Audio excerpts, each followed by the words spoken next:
Yəni ona görə insan heç vaxt Allahı unutmamalıdır. İstir ticarət vaxtı, istir qəzzab vaxtı, istir tək qalanda daimi bu zikirlər Allahla etsə, Allaha daha çox yaxınlaşmış olur.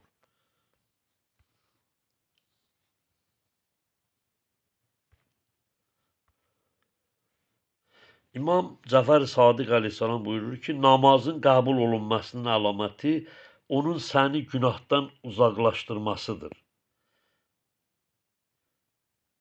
Yəni namaz səni günahlardan uzaqlaşdırır, səni qoruyur. Quran sənə yol göstərir. Zikir Allahı səni Allaha bağlayır. Bunlar hamısı bir yerdə olanda insan dəyişir. Daha böyük bir izzətə, imana, təqvaya yetişir.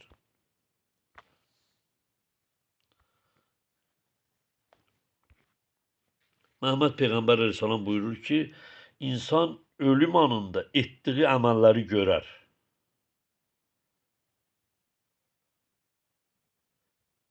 Namaz deyir, qarşısına çıxacaq. Sən o an ona baxacaqsan. Günahların da deyir, çıxacaq qarşıma. Onda deyir, deyəcəksən, kaş biraz da vaxt olaydı, mən daha çox əhəmiyyət verəydim namaza, ancaq artıq deyir, gec olar.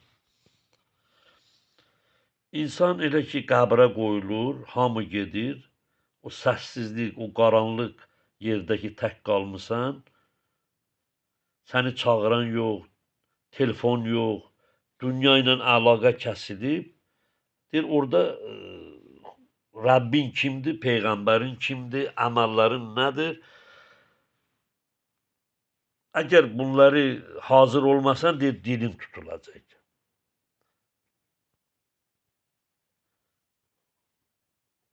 Bəli, əzizlər, qiyamət günü də Quran özü buyurur ki, o gün qardaşdan insan qaçacaq, atasından qaçacaq, anasından qaçacaq, oğlundan, həyat yoldaşından qaçacaq.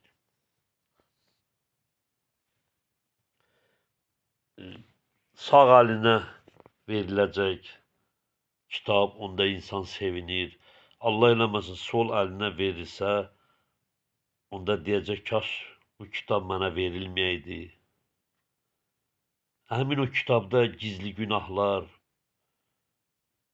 unutduğun səhvlər, tək qaldığın anlar, yəni hamısı orada yazılıbdır.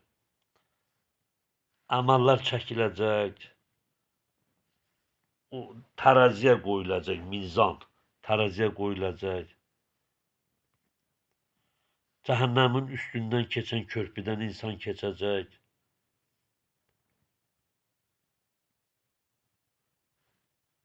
Allah eləməsin, cəhənnəmdə böyük peşmançılıq var, oradan ancaq çıxış yolu yoxdur.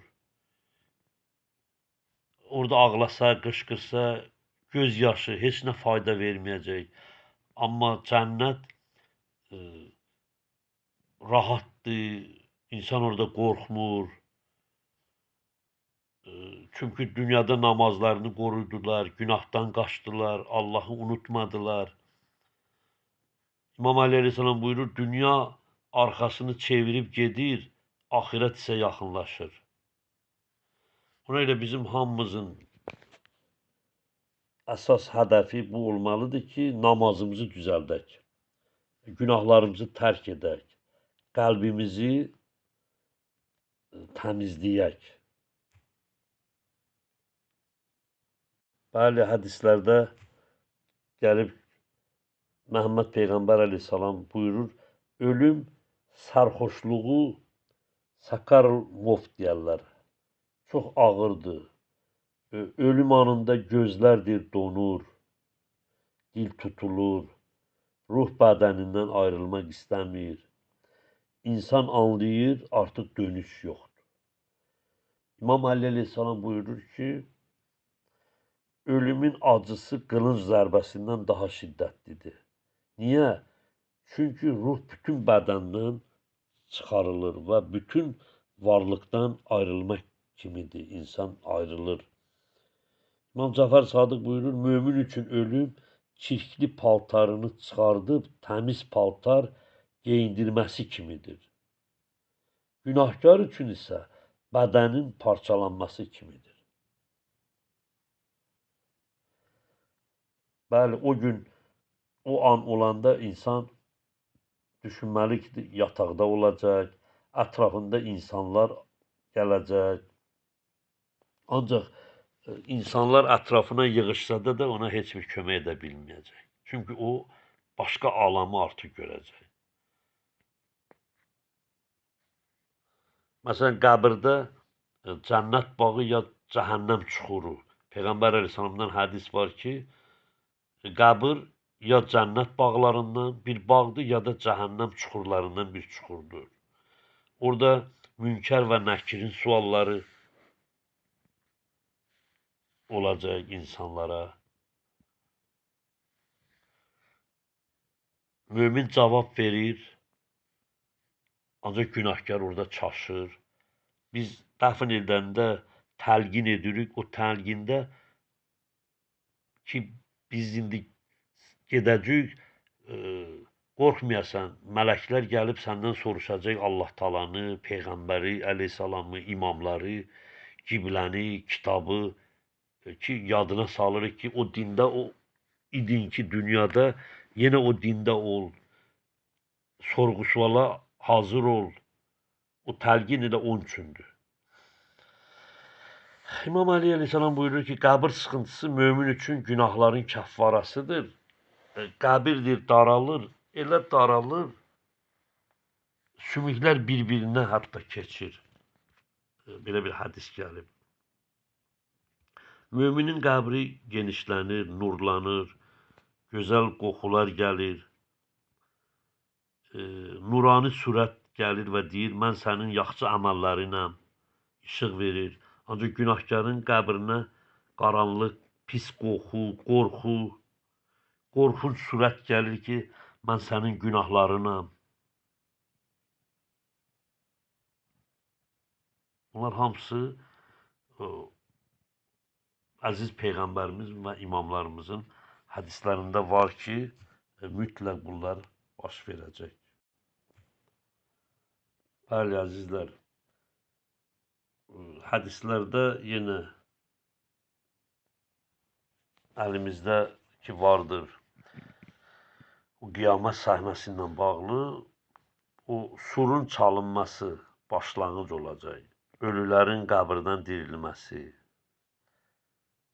qəbirdən qalxması, məhşər meydanında toplanış, günəşin yaxınlaşması, insanların təşvişi, Peyğəmbərlə müraciət, şəfaət gözləmə, hesabın başlanması, əməllərin təqdim olunması, əməl kitabların verilməsi, sağ ələ, sol ələ, gizli əməllərin aşkar olunması, dil və ayağın şahidliyi, əməllərin çəkilməsi, kiçik əməllərin təsiri, niyyətlərin hesabı, zülmün qaytarılması, haqq hesabın tamamlanması,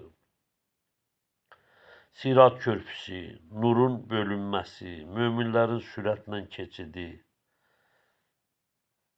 münafiqlərin yıxılması, günahkarların əzabı, cəhənnəmin göstərilməsi, günahkarların daxil olması, peşmançılıq, əzab mərhələləri, cənnətə çağırış, möminlərin daxil olmağı cənnətə, salam verilməsi, əbədi həyat, nemətlər, Allahın razılığı, şəfaət, körpü sonrası dayanacaq, hovuz Kövsər, son hesabat, qruplara bölünmə və əbədi ayrılıq, cənnət əhlinin sevinci, cəhənnəm əhlinin peşmançılığı, ölümün kəsilməsi, əbədilik, sonsuz həyatın başlanması, Allahın təcəllisi, ən böyük mükafat, əbədi rahatlıq, əbədi əzab, ilahi hökmünün tamamlası. Yəni, onunla da hər şey tamamlanar.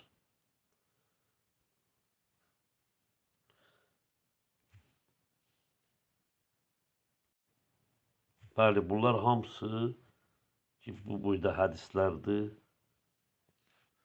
Hamısında qeyd olunub.